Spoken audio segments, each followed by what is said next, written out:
This is my first video, so sorry for the mess.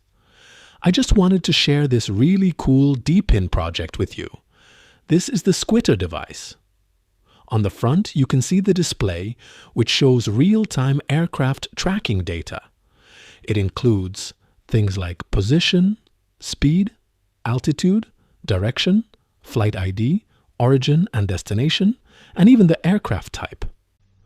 On the back of the device, this is where the antennas are connected, along with the internet cable that keeps everything online. The antennas are placed here next to some of my other projects. They help improve signal range and accuracy, contributing to better coverage for the network. By running a Squitter node, you're helping build decentralized, real-world infrastructure while earning rewards at the same time.